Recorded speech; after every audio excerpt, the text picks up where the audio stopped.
In this video, I'll be showing you step by step how to add a new customer inside of InvoiceQuick. It is super easy to do. So the first thing you need to do is open up InvoiceQuick and log into your account. Then from here, you need to go up to this little icon up here, these three squares and a plus sign. Then from here, you can click Create New Customer.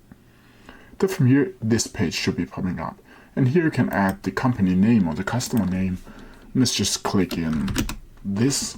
Then you can add a currency and you can change it to every single currency out there. Then you can add the company address if you want to do that, the city, the state, and the zip code, and of course the country of the company. Then you can add the website, a phone number, and a fax if they have that. Then you can add notes about the customer and select a default language for the customer. Then down here you can add a custom field. And if you click on that, you can add the custom field.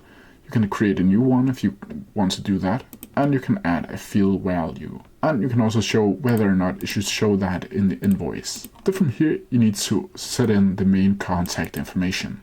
And that's the first name of the contact, the last name, and of course the title, email, and a phone number. And you can add as many customer contacts as you want. And when you're done, you simply need to click Save. And as you can see here, now the company has come up to your customer in InvoiceQuick.